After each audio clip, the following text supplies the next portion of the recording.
The red and blue lights flashed in the rearview mirror, just as Riley was singing along to her favorite song.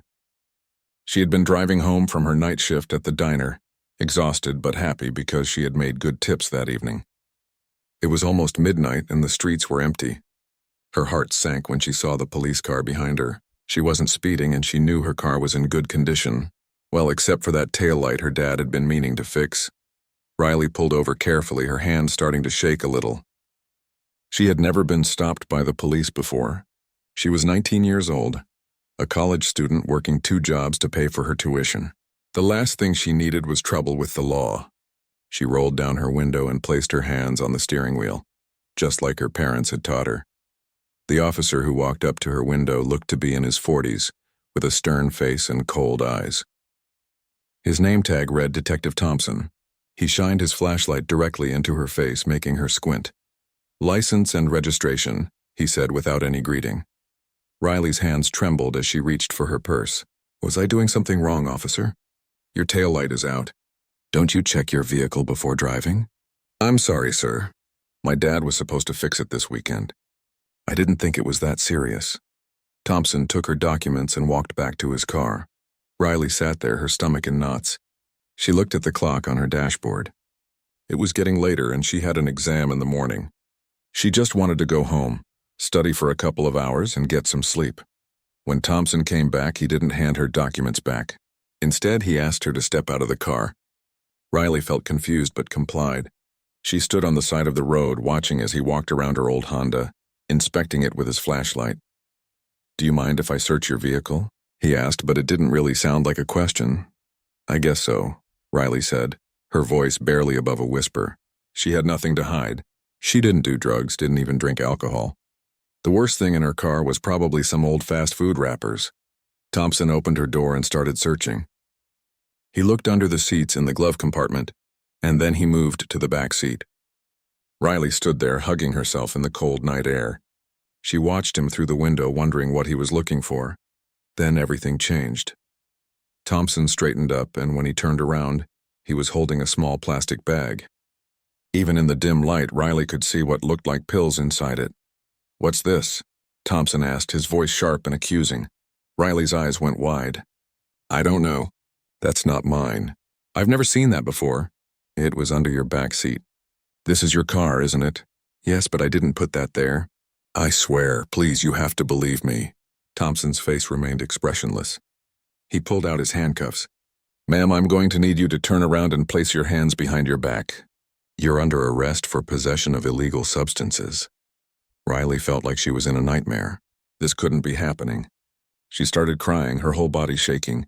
"Please, I'm telling you the truth. I've never done drugs in my life."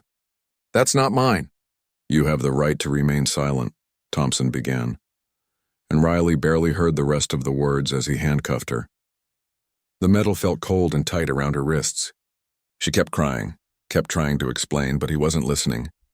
Her car was towed. She was put in the back of the police car, still in her work uniform that smelled like grease and coffee. The drive to the police station felt endless. Riley couldn't stop crying. She thought about her parents, about her scholarship, about the exam she would miss tomorrow. Her whole life was falling apart and she didn't understand why. At the station, they took her fingerprints and her mugshot. The bright flash of the camera made her feel like a criminal, even though she knew she hadn't done anything wrong. They let her make one phone call and she called her father. Hearing his voice made her cry even harder.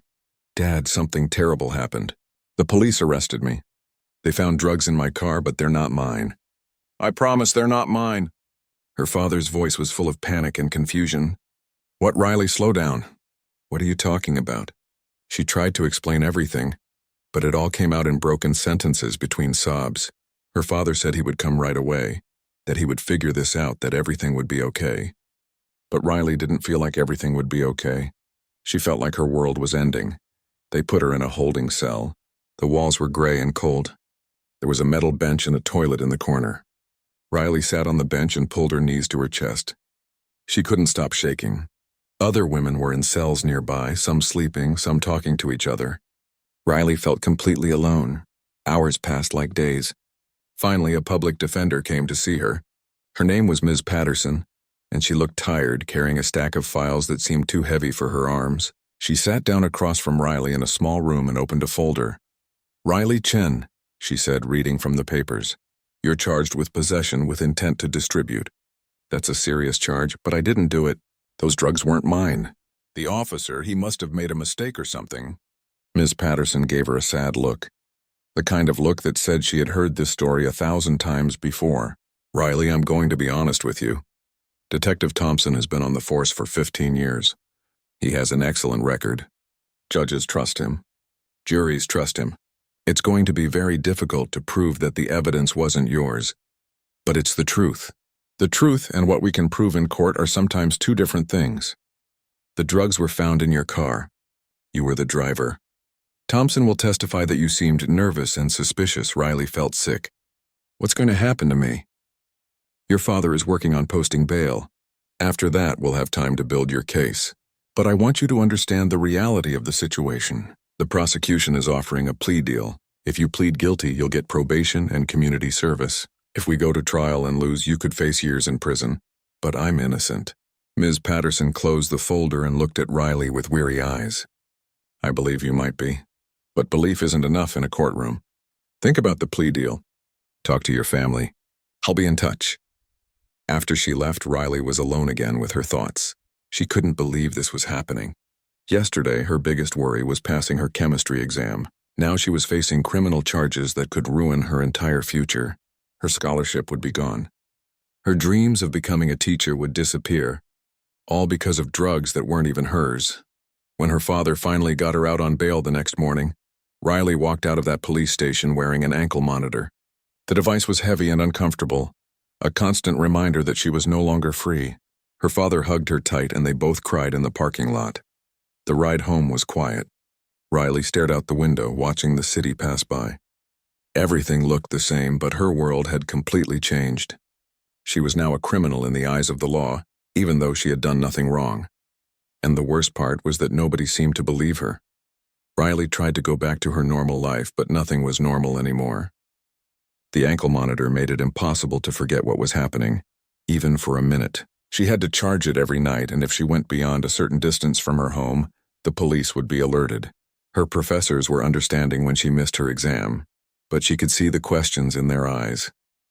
What kind of trouble had she gotten into? Her parents believed her, thank goodness. Her mother cried for days, and her father became obsessed with finding a way to prove her innocence. But they didn't have money for a fancy lawyer. They had to rely on Ms. Patterson, the public defender who seemed to have too many cases and not enough time. The worst part was the look she got from people. Somehow word spread around campus. People who used to smile at her in the hallway now avoided eye contact. Her best friend, Jenny, stuck by her, but even Jenny seemed a little uncertain sometimes. Riley could feel the doubt, even from people who claimed to support her. Ms. Patterson called her 2 weeks after the arrest. "I need you to come to my office," she said. "We need to go over your case in detail." Riley and her father went together. Ms. Patterson's office was small and cluttered, with files stacked on every available surface. She cleared a space on her desk and pulled out Riley's folder, which had grown thicker. "I've been reviewing Detective Thompson's arrest records," Ms. Patterson said, and something in her voice was different. Less tired, more alert. "Riley, tell me again exactly what happened that night. Every detail you can remember." Riley went through the story again. She had told it so many times that it felt like a script. The traffic stop, the search, the moment Thompson came back with the drugs. "Did he ever go back to his own car during the search?" Ms. Patterson asked. Riley thought hard. "Yes, actually. After he asked to search my car, he went back to his patrol car for a few minutes. I thought he was maybe checking something on his computer." Ms. Patterson nodded slowly, making notes. "And you're absolutely certain you had never seen those drugs before?" "I swear on everything I love." Ms. Patterson leaned back in her chair.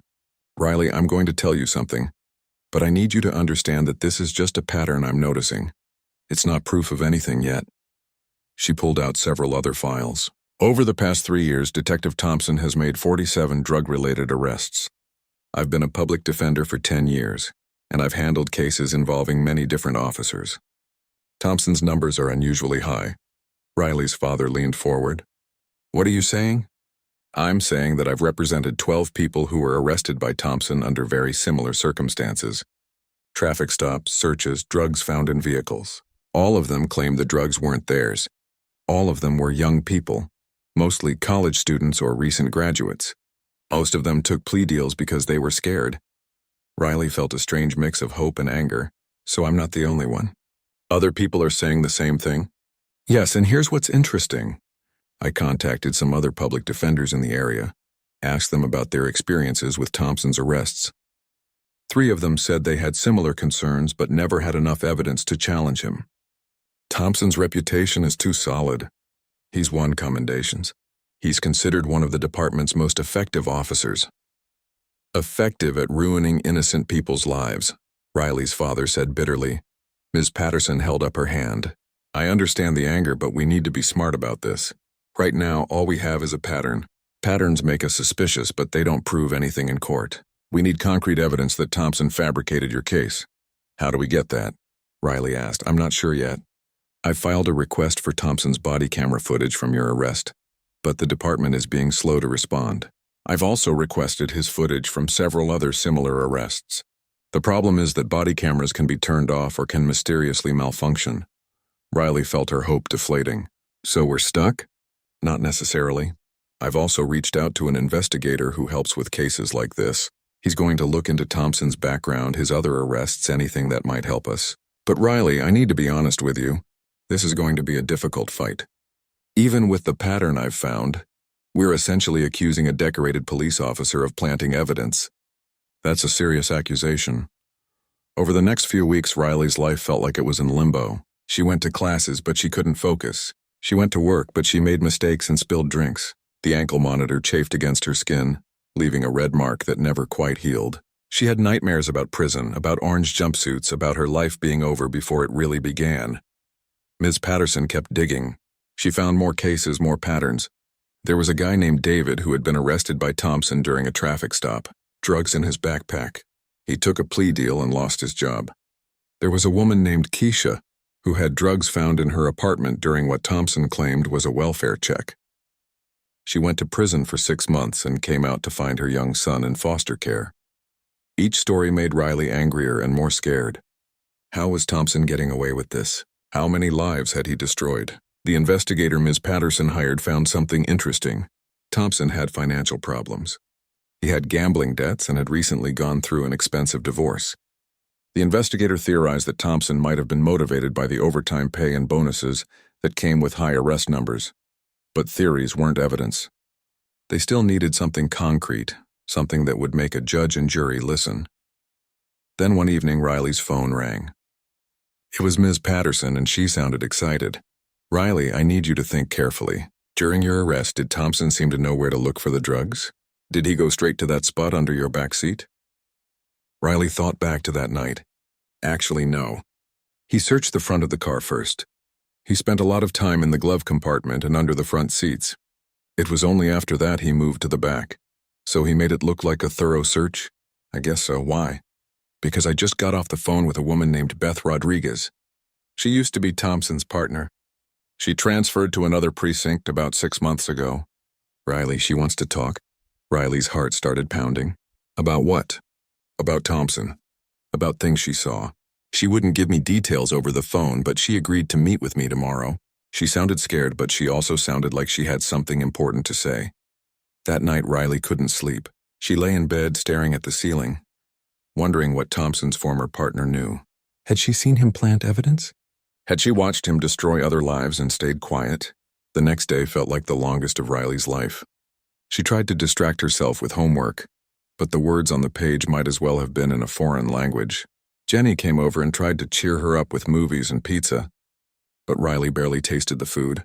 Finally, at 8 o'clock that evening, Ms. Patterson called. Riley, you need to sit down for this. Riley sat on her bed, her whole body tense. What did she say? Beth Rodriguez was Thompson's partner for 2 years. She told me she had concerns about some of his arrests but was afraid to speak up. There's a culture in the department, she said, of protecting officers who have high arrest rates. They're seen as productive, as good cops. Anyone who questions them is seen as a troublemaker. But did she see anything? Does she have proof? Miss Patterson took a deep breath. She kept notes, Riley, personal notes on her phone, not official reports. She was too scared to make official reports. But she documented dates, times, and details of arrests that seemed questionable to her. And yes, she witnessed Thompson planting evidence on at least 2 occasions. Riley felt tears spring to her eyes. She actually saw him do it. Yes. She didn't come forward before because she was afraid of retaliation, afraid of losing her job, afraid of what other officers would do to her. But when she saw your case in the local news, when she read about a 19-year-old college student with no criminal record claiming her innocence, something in her broke. She said she couldn't stay silent anymore. Will she testify? She says she will. But Riley, this is going to get ugly. The department will come after her. Other officers will call her a traitor. Her career in law enforcement is probably over. She knows all of this, and she's still willing to do it. Riley felt a wave of emotion that was hard to name. Relief, gratitude, anger, hope, all mixed together. When can we talk to her? I'm meeting with her again tomorrow with the investigator. We need to document everything carefully. Her testimony could blow this case wide open, but only if we handle it right. After hanging up, Riley called her parents and told them the news. Her mother cried with relief. Her father wanted to drive to the police station right then and demand Thompson's arrest. Riley felt something she hadn't felt in weeks. Hope. But she also felt something else. She thought about all those other people. The ones who had taken plea deals, the ones who were now living with criminal records for crimes they didn't commit. If Beth's testimony could help her, could it help them too? That night, Riley finally slept without nightmares. The meeting with Beth Rodriguez happened in Ms. Patterson's office on a gray Tuesday morning. Riley arrived early with her parents, her stomach tied in knots. She didn't know what to expect. What kind of person watches a colleague destroy innocent lives and stays silent? When Beth walked in, Riley was surprised. She had imagined someone cold and calculating, but Beth looked nervous and tired. She was in her early 30s with dark circles under her eyes like she hadn't slept in days. She nodded at everyone but didn't make much eye contact. Ms. Patterson introduced everyone, and they all sat around the small conference table. The investigator, a former detective named Mr. Harrison, set up a recording device. Beth stared at it for a moment, then took a deep breath. I want to start by saying I know what I did was wrong, Beth said quietly. Not coming forward sooner, I mean. I should have reported Thompson the first time I suspected something. But I was scared and I convinced myself I might be wrong. By the time I was sure, I felt like I was in too deep. Riley's father looked like he wanted to say something harsh, but Riley's mother put a hand on his arm. They needed to hear what Beth had to say. Ms. Patterson spoke gently. Beth, why don't you start from the beginning? When did you first partner with Detective Thompson? Beth nodded. It was about 2.5 years ago. I had just made detective and I was excited to work with him. Thompson had a great reputation. Everyone in the department respected him. He had the highest arrest rate in our unit. When did you start noticing problems? Mr. Harrison asked. About 3 months in. We were on patrol and Thompson pulled over a young guy for a broken taillight. Just routine stuff. But Thompson seemed really interested in searching the car. The driver agreed, seemed cooperative. I watched Thompson search the vehicle, and then suddenly he's pulling out a bag of pills from under the seat. The driver was shocked, said they weren't his. Thompson arrested him anyway. What made you suspicious? Ms. Patterson asked. Beth hesitated. It was the way Thompson handled the bag. He pulled it out weird, like he was trying not to get his prints on it, and I had watched the whole search. I never saw that bag under the seat when Thompson was looking there. It was like it just appeared. Riley felt cold. That was exactly what had happened to her. Did you say anything to Thompson? Mr. Harrison asked. Not right away. I told myself I must have missed it, that maybe I wasn't paying close enough attention. But then it happened again. And again. Always traffic stops, always young people, always drugs that the person claimed weren't theirs. The pattern was too consistent. How many times did you witness something suspicious? Ms. Patterson asked. Beth pulled out her phone and scrolled through her notes. I documented 16 arrests that seemed questionable, but I personally witnessed Thompson planting evidence twice. The first time was about a year ago. We had pulled over a college student, a girl named Michelle. Thompson asked to search her car. I was standing right there watching. Her car was clean. But then Thompson went back to our patrol car for something, came back and suddenly found drugs in her trunk. Riley's hands clenched into fists. He went back to his car before searching mine, too. Beth looked at Riley for the first time, really looked at her, and her eyes were full of guilt. I know, I read about your case. That's when I knew I had to come forward. You're what, 19? Your whole life ahead of you. And I knew Thompson was doing to you what he'd done to so many others. Why didn't you report him after the first time you saw him plant evidence? Riley's father asked, his voice hard. Beth's eyes filled with tears. Because I was a coward. I told myself I needed more proof. I told myself that maybe there was an explanation. But really, I was just scared. Thompson is connected in the department. He's friends with the chief. I'm a woman in a male-dominated unit. I had already dealt with officers who didn't think I belonged there. If I accused Thompson and couldn't prove it, my career would be over. And now? Ms. Patterson asked. Now I can't sleep at night. I keep thinking about all those people. Some of them took plea deals, got criminal records, lost jobs, lost scholarships. And I said nothing. I let it happen because I was protecting myself. Beth wiped her eyes. When I saw Riley's case and when I saw her picture in the news, she looked so young and scared. She could have been my little sister. I couldn't do it anymore. I can't watch another life get destroyed because I'm too scared to speak up. Mr. Harrison leaned forward. Beth, are you prepared for what's going to happen when you testify? The department will investigate you. Other officers will turn against you. You'll probably never work in law enforcement again. I know. I've already contacted a lawyer. I've already started looking for a new career. But I can't live with myself if I don't do this. Those people deserve justice. Riley deserves justice. Ms. Patterson pulled out several files. Beth, I've identified 12 other cases involving Thompson that follow the same pattern. Would you be willing to review them and see if you remember any details that might help those defendants? Beth nodded. Yes, absolutely, whatever I can do to help. They spent the next 3 hours going through everything.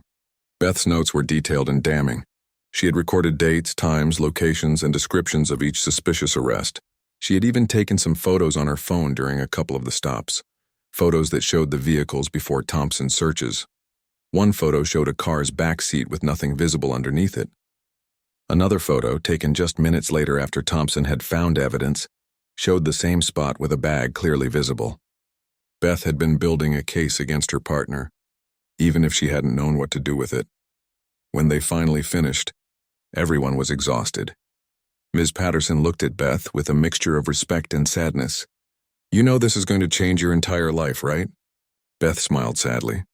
My life was already changed the moment I decided to stay silent. At least now I'm changing it in the right direction.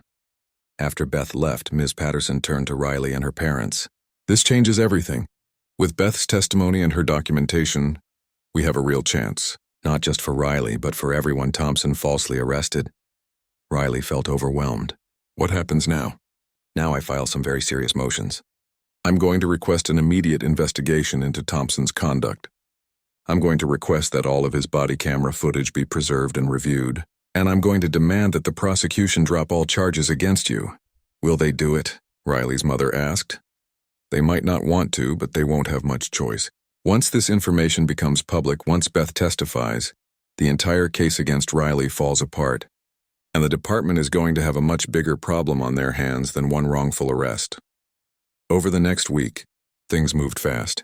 Ms. Patterson filed her motions, and suddenly Riley's case was getting attention. A local news reporter contacted them asking for an interview. Ms. Patterson advised them to wait, but the reporter started digging on her own. The story hit the news 3 days later. Detective under investigation for allegedly planting evidence. It was the top story on every local channel.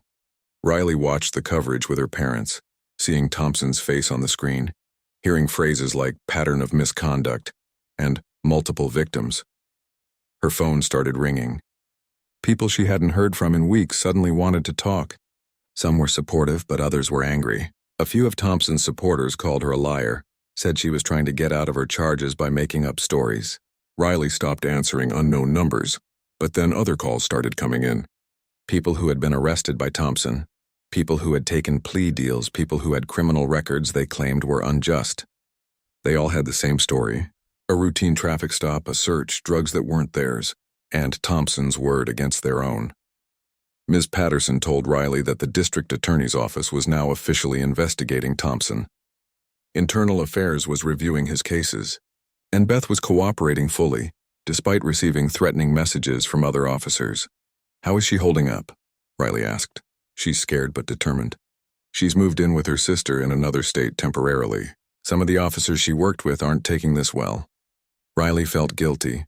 "This is all because of my case." Ms. Patterson shook her head. "No, Riley. This is because Thompson was a bad cop who destroyed innocent lives. Beth made the choice to come forward. You didn't force her. And because she did, justice might actually happen." 2 weeks after Beth's testimony was submitted to the court, Ms. Patterson called with news. "Riley, the prosecution is dropping all charges against you." "It's over." Riley couldn't speak. Her mother, who was sitting next to her, heard the news and started crying. Her father took the phone and asked Ms. Patterson to repeat what she'd said. "All charges dropped," Ms. Patterson confirmed.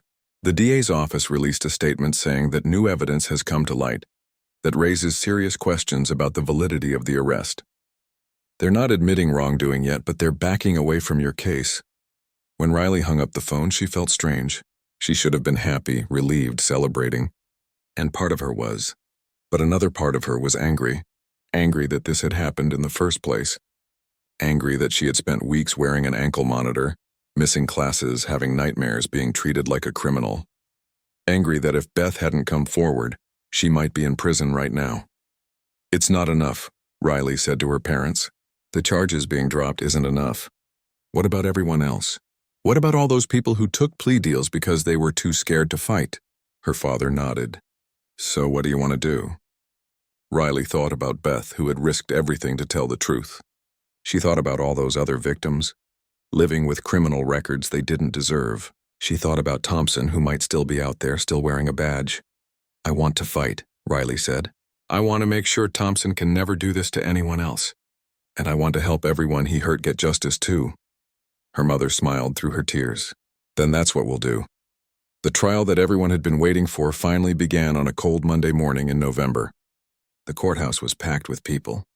Reporters lined the hallways, cameras ready. Some of Thompson's fellow officers sat in the back rows, their arms crossed, their faces hard. But there were others there too.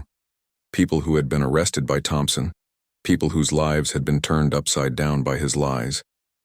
They sat together, a quiet group united by shared pain and hope for justice. Riley sat behind Ms. Patterson at the prosecution table. Even though her charges had been dropped months ago, she was there as a witness. She would tell her story, and so would others. This wasn't just about Thompson's career anymore. He was facing criminal charges himself. Evidence tampering, perjury, violating civil rights. He could go to prison for years. Thompson sat at the defense table with his expensive lawyers, wearing a crisp suit and an expression of calm confidence. He looked like a man who had nothing to worry about. Like this was all just a big misunderstanding. Riley wondered how he could sit there so calmly when he knew what he had done. The prosecution's lead attorney was a woman named District Attorney Martinez. She was known for being tough, and she had personally taken on Thompson's case after the investigation revealed the extent of his misconduct. In her opening statement, she didn't hold back. "Ladies and gentlemen of the jury, this case is about a betrayal of trust. Detective Raymond Thompson was supposed to protect and serve. Instead, he destroyed lives. He planted evidence. He lied under oath. He sent innocent people to jail, and he did it for personal gain. Over the next few days, you will hear from victims whose lives were forever changed by this man's actions. You will hear from a fellow officer who witnessed his crimes and finally found the courage to speak the truth, and you will see evidence that proves beyond any doubt that Detective Thompson is not the hero his uniform suggests, but a criminal who hid behind a badge." Thompson's lead defense attorney, Mr. Carlson, gave a very different opening statement. He painted Thompson as a dedicated officer who had served the community for 15 years. He suggested that the allegations were coming from criminals trying to avoid responsibility for their actions. He implied that Beth Rodriguez had a grudge against Thompson, that she was jealous of his success and was making up stories to hurt him. "The defense will show," Mr. Carlson said smoothly, "that Detective Thompson is the victim here, a victim of a witch hunt, of false accusations from people who would say anything to avoid the consequences of their crimes." Riley felt her anger rising as she listened. How could he say those things? How could he stand there and defend someone who had destroyed so many lives? The first witness was David Chen, a 24-year-old who had been arrested by Thompson 2 years earlier. He walked to the stand nervously, clearly uncomfortable being there. Martinez asked him to tell his story. "I was driving home from work," David said, his voice quiet. "Thompson pulled me over for speeding. He asked to search my car and I said yes because I had nothing to hide. Next thing I know, he's pulling drugs out of my backpack. I had never seen them before in my life." "What happened after you were arrested?" Martinez asked. "I was terrified. My public defender said Thompson was a respected officer, that a jury would believe him over me. She advised me to take a plea deal, so I did. I pleaded guilty to possession, got probation, and lost my job at the bank. I couldn't get another job in finance with a drug charge on my record. I ended up working in a warehouse for minimum wage." Mr. Carlson's cross-examination was brutal. He questioned David's character, brought up a speeding ticket from when David was 17, suggested that David had been using drugs and just didn't want to admit it. David left the stand looking defeated, and Riley felt sorry for him. This was what he had been afraid of, why he had taken the plea deal in the first place. 3 more of Thompson's victims testified over the next 2 days. Each told a similar story. Traffic stops, searches, drugs that appeared out of nowhere, lives ruined. Each was torn apart by Thompson's defense attorneys, who painted them as liars and criminals. But then Beth Rodriguez took the stand. The courtroom went completely silent when she walked in. She was wearing a simple blue dress, her hair pulled back. She looked directly at Thompson as she walked to the witness stand. And for the first time, Riley saw Thompson's confident expression flicker. Beth was sworn in, and DA Martinez approached her gently. "Officer Rodriguez, can you tell us about your relationship with Detective Thompson?" "He was my partner for 2 years. We worked together almost every day. And during that time, did you observe anything unusual about his arrests?" Beth took a deep breath. "Yes. I witnessed Detective Thompson plant evidence on 2 separate occasions, and I documented 16 other arrests that appeared suspicious." The courtroom erupted in whispers. The judge banged his gavel for silence. Martinez continued. "Can you describe what you witnessed?" Beth pulled out her notes, which had been admitted as evidence. She described each incident in detail. Her voice was steady, but Riley could see her hands shaking slightly. She talked about watching Thompson go back to the patrol car before searches, about seeing him pull evidence from places where nothing had been moments before, about the consistent pattern of young people, traffic stops, and drugs that weren't theirs. "Why didn't you report this when you first witnessed it?" Martinez asked. "Because I was afraid. Thompson was popular in the department. He was friends with superior officers. I was relatively new, and I was worried that if I reported him without absolute proof, it would be my word against his, and I would lose." "What changed?" Beth looked directly at Riley. "I saw Riley Chen's case in the news. She was 19 years old, a college student with no criminal record, and she was being charged with drug possession. I read the details and I knew immediately that Thompson had done to her what he'd done to so many others. I couldn't let another innocent person's life be destroyed because I was too scared to speak up." Mr. Carlson's cross-examination was aggressive. He questioned Beth's motives, suggested she was lying to get attention, implied that she had always been jealous of Thompson's success. But Beth didn't waver. She answered every question calmly and consistently.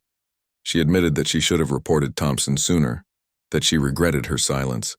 But she never backed down from her testimony about what she had witnessed.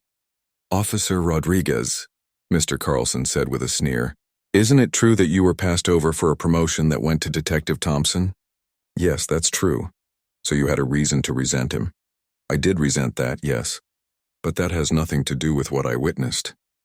I'm not here because I'm jealous.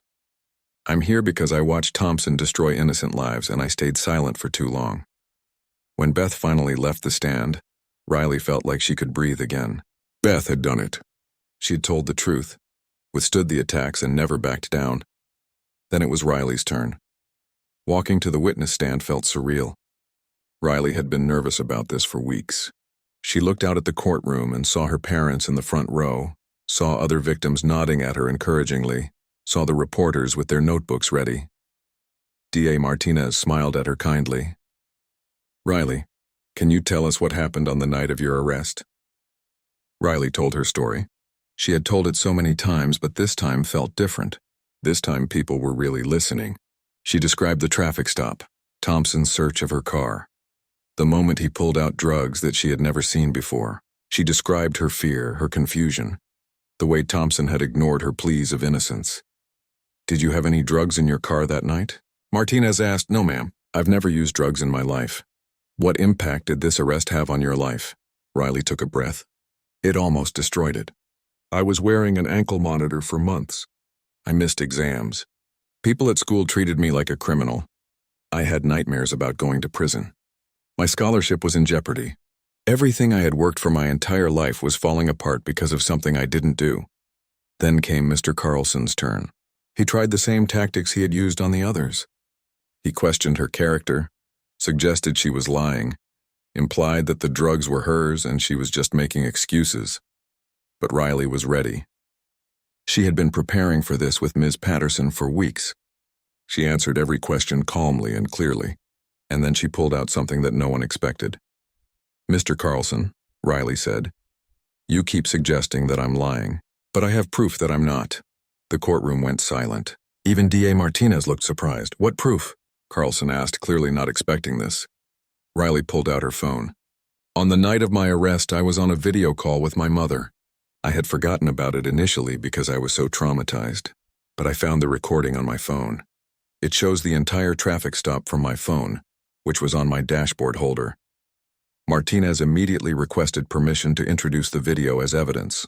The judge allowed it, and suddenly everyone in the courtroom was watching Riley's video on a large screen. The video showed everything. Thompson approaching the car, asking to search it, going back to his patrol car with something in his hand that wasn't there when he walked back, the search, and then the moment he found the drugs. The video even had audio. You could hear Riley saying she had never seen those drugs before, hear the panic in her voice, hear Thompson coldly reading her rights.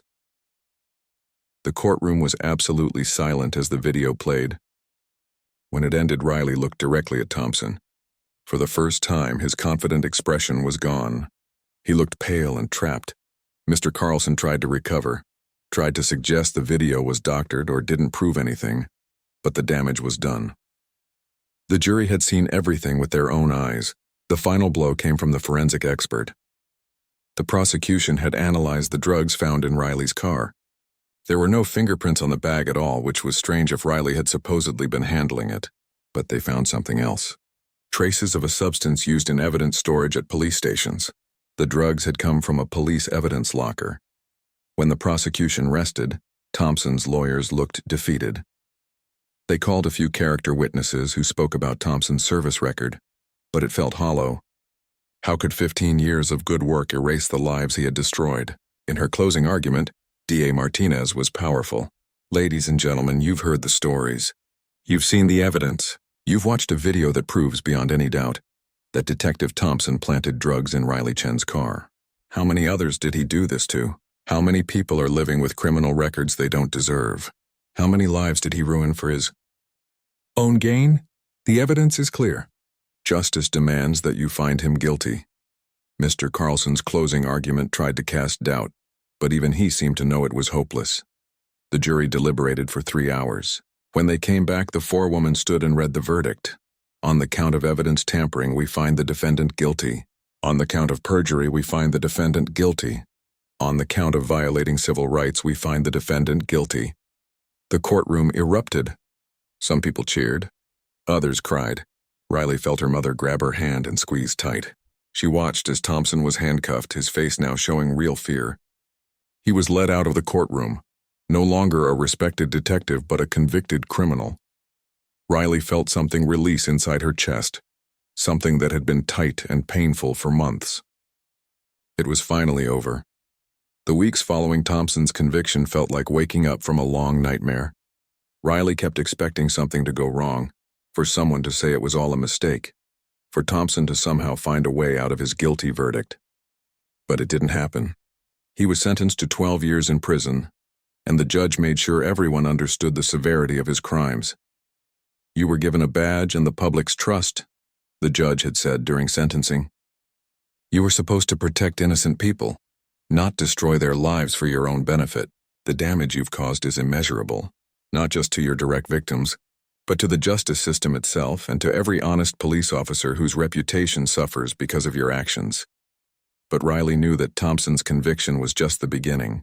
There were others who needed help, others who had been convicted based on Thompson's lies and false evidence. That's why she stood outside the courthouse on a sunny afternoon in March holding a sign that read, "Justice for Thompson's victims." She wasn't alone. Beth was there beside her, along with David and several others who had testified at the trial. They had called a press conference and the media had shown up in full force. Riley stepped up to the microphone, her heart pounding but her voice steady. "My name is Riley Chen, and 8 months ago, Detective Thompson arrested me on false charges. Thanks to the courage of Officer Beth Rodriguez and the support of my family and attorney, those charges were dropped, and Thompson was convicted. But my story has a somewhat happy ending. Many others aren't so fortunate." She gestured to the people standing behind her. "These people took plea deals because they were scared. They were told that fighting a decorated detective would be impossible. They were told to take the safe option, to plead guilty to crimes they didn't commit. Now they're living with criminal records that have cost them jobs, scholarships, and opportunities. This isn't justice. We're here today to demand that every case involving Thompson be reviewed and every wrongful conviction be overturned." The questions from reporters came fast. How many victims were there? What did Riley want to happen next? Was she planning to sue the police department? Beth stepped forward to answer some questions. "I've identified at least 47 arrests that need to be reviewed. Some people took plea deals, some went to trial. All of them deserve to have their cases looked at again. I've submitted all my documentation to the district attorney's office, and I'll be cooperating fully with any investigations." "Officer Rodriguez," one reporter called out, "have you faced retaliation from other officers for coming forward?" Beth's expression was sad but determined. "Yes, I've received threatening messages. Some former colleagues won't speak to me. I've had to move for my safety, but I'd do it again. The truth matters more than my comfort." The press conference made national news. Suddenly, Riley's case wasn't just a local story anymore. News outlets across the country picked it up. Legal experts debated on television about the implications. Civil rights organizations started paying attention. Within a week, the district attorney announced the formation of a special task force to review all of Thompson's cases. Ms. Patterson, who had become something of a hero in legal circles, was appointed as an advisor to the task force. She called Riley with updates regularly. "We've identified 39 people who took plea deals in Thompson's cases," Ms. Patterson told Riley one afternoon. "We're working on getting their convictions overturned. It's going to take time, but we're making progress." Riley had started a victim support group that met every week at a community center. People who had been arrested by Thompson came to share their stories, to support each other, and to plan their next steps. Some wanted to sue the police department. Others just wanted their records cleared so they could move on with their lives. One evening, a woman named Grace showed up at the meeting. She was in her late 20s, thin and tired-looking. She sat in the back and didn't say anything for the first hour. Then, during the sharing time, she raised her hand. "My name is Grace, and Thompson arrested me 3 years ago," she said, her voice barely above a whisper. "I was 25, working as a nurse. He found drugs in my car during a traffic stop. I swore they weren't mine, but nobody believed me. I took a plea deal because my lawyer said I'd go to prison otherwise. I lost my nursing license. I lost my apartment. I lost custody of my daughter because I had a drug conviction. She's been in foster care for 2 years." The room went silent. Riley felt tears in her eyes. "I just found out my conviction might be overturned," Grace continued, now crying openly. If my record is cleared, I might be able to get my daughter back. I might be able to be a nurse again. I might get my life back." After the meeting, Riley talked with Grace for a long time. She learned that Grace's daughter was 6 years old, that she loved drawing and wanted to be an artist when she grew up. Grace showed Riley pictures on her phone, and Riley could see the love and pain in her eyes. "This is why we keep fighting," Riley told her. "For your daughter. For everyone Thompson hurt." The task force worked quickly. Within 3 months, 22 convictions were officially overturned. 22 people had their criminal records cleared. Some of them were able to get their jobs back. Others applied for new opportunities they had been denied before. Grace got her daughter back and was in the process of getting her nursing license reinstated. But the work wasn't done. Riley and Beth started speaking at law schools, at police academies, at community events. They talked about what had happened, about the importance of accountability, about the need for systemic change. One bad cop isn't the whole problem, Beth told a group of police recruits at one event. The problem is a system that protects bad cops, that values arrest numbers over justice, that makes officers afraid to report misconduct. We need better oversight. We need independent review boards. We need a culture that rewards integrity, not just productivity. Riley enrolled in law school. She had deferred her original college graduation, but now she was moving forward with a new purpose. She wanted to become a lawyer who helped people wrongly accused, people who faced the justice system alone and afraid. Ms. Patterson became her mentor, guiding her through the application process and sharing advice. "You're going to be an excellent lawyer," Ms. Patterson told her. "You understand what your future clients will be going through because you've lived it." The police department implemented new policies as a result of the scandal. All officers now had to wear body cameras that couldn't be turned off. A civilian oversight board was created to review complaints against officers. Training programs were revised to emphasize ethics and accountability. It wasn't perfect, but it was progress. 1 year after Thompson's conviction, Riley stood at a podium in front of the city council. The council was voting on a proposal to compensate Thompson's victims for their wrongful arrests and convictions. Riley had spent months gathering stories, documenting damages, and building support for the measure. "Members of the council," Riley said, her voice strong and clear. "The people affected by Detective Thompson's crimes lost more than just time. They lost jobs, scholarships, homes, and families. Some lost years of their lives to prison. Clearing their records is important, but it's not enough. They deserve compensation for the harm done to them by an officer who was supposed to protect them." The council voted. The measure passed unanimously. Riley walked out of City Hall that day feeling like she had come full circle. From a scared 19-year-old girl wearing an ankle monitor to a voice for justice and change. She thought about that night of her arrest, about how hopeless and alone she had felt. She thought about all the people she had met since then, people whose lives had been shattered by Thompson's lies. Her phone rang. It was Grace. "Riley, I just wanted to tell you something," Grace said, and Riley could hear the smile in her voice. "I got my nursing license back. I start my new job next week. And my daughter drew a picture of you. She says you're a hero because you helped get her mommy back." Riley felt tears streaming down her face. "I'm not a hero, Grace. I just did what was right." Sometimes that's what being a hero means. After hanging up, Riley walked through the park near City Hall. She saw families playing, people laughing, life going on as normal.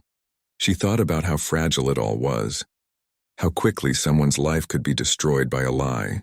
But she also thought about resilience, about courage, about the power of truth. Beth called her that evening. "Riley, I've been offered a job."